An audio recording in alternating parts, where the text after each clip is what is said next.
ವೀಕ್ಷಕರೇ, ಕನ್ನಡಿಗರ ಆಲಗುಮರ ನ್ಯೂಸ್ ಚಾನೆಲ್ಗೆ ಸ್ವಾಗತ ಸುಸ್ವಾಗತ. ಇನ್ನು ನಮ್ಮ ಚಾನೆಲ್ಗೆ ಸಬ್ಸ್ಕ್ರೈಬ್ ಆಗಿಲ್ಲ ಅಂದ್ರೆ ಈಗಲೇ ಕೆಳಗೆ ಕಾಣುವ ಸಬ್ಸ್ಕ್ರೈಬ್ ಬಟನ್ ಅನ್ನು ಒತ್ತಿ ಹಾಗೂ ನಾವು ಮಾಡುವ ವಿಡಿಯೋಗಳ ನೋಟಿಫಿಕೇಶನ್ಗಾಗಿ ಬೆಲ್ ಐಕಾನ್ ಅನ್ನು ಒತ್ತಿ.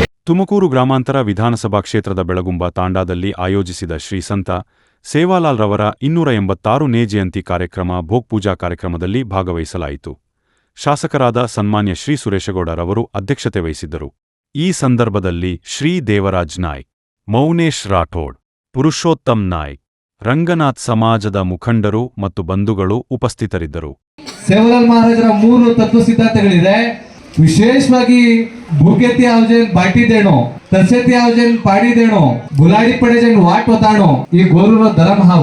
भूकेती आवजन बाटी देणो, तसेती आवजन पाड़ी देणो, ಬುಲಾಡಿ पड़े जन वाट बताणो, ಈ अपनो गोरू धर्ಮ. ಇದರ ಅರ್ಥ ಏನಪ್ಪಾ ಅಂತ ಹೇಳಿದ್ರೆ, ಸೇವಾಲಾಲ್ ಮಹಾರಾಜರು ತಮ್ಮ ಜೀವನದಲ್ಲಿ 3 ಸಿದ್ಧಾಂತಗಳನ್ನ ವಿಶೇಷವಾಗಿ ಈ ಲಂಬಾಣಿ ಸಮುದಾಯಕ್ಕೆ ತಿಳಿಸ್ಕೊಟ್ಟಿರ್ತಕ್ಕಂಥ ವಿಚಾರ, ಯಾರೇ ಹಸಿವಿಂದ ಬಂದ್ರು ಕೂಡ ಮೊದಲನೇದಾಗಿ ಅವರಿಗೆ ಅನ್ನವನ್ನ ಕೊಡ್ತಕ್ಕಂಥದ್ದು, ಯಾರೇ ಬಾಯಾರಿಕೆಯಿಂದ ಬಂದ್ರು ಕೂಡ ಅವ್ರಿಗೆ ಯಾವುದೇ ಒಂದು ಭೇದ ಭಾವ ಮಾಡದೆ, ಯಾವ ಒಂದು ಜಾತಿ ಮತ್ತೊಂದು ಲಿಂಗ ಯಾವುದನ್ನು ಕೂಡ ಪರಿಗಣಿಸದೆ, ಯಾರು ಹಸುವಿಂದ ಬರ್ತಾರೆ ಅವರಿಗೆ ಮೊದಲನೇದಾಗಿ ಅನ್ನವನ್ನ ನೀಡಬೇಕು, ಯಾರು ಬಾಯಾರಿಕೆಯಿಂದ ಬರ್ತಾರೆ ಅವರಿಗೆ ಮೊದಲನೇದಾಗಿ ನೀರನ್ನ ಕೊಡ್ಬೇಕು.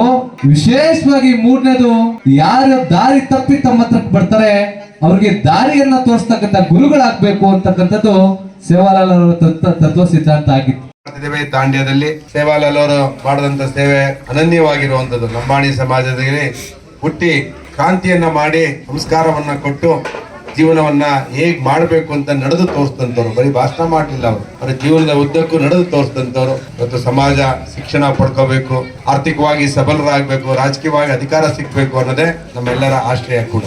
ಅದರಿಂದ ನಾನು ಈ ಸಂದರ್ಭದಲ್ಲಿ ಇವರೆಲ್ಲರಿಗೂ ಈ ಒಂದು ಜಯಂತಿಯ ಪ್ರಯುಕ್ತ ಶುಭಾಶಯಗಳನ್ನು ಕೊಡ್ತೇನೆ. ಆ ಸೇವಾಲಾಲ್ ಅವರು ಇವರಿಗೆ ಎಲ್ಲ ಆಯುರಾರೋಗ್ಯ ಐಶ್ವರ್ಯವನ್ನು ಕೊಡ್ಲಿ ಅಂತ ಪ್ರಾರ್ಥನೆ ಮಾಡಿ ನನ್ನ ಮಾತು ಮುಗಿಸ್ತೇನೆ. ನಮಸ್ಕಾರ.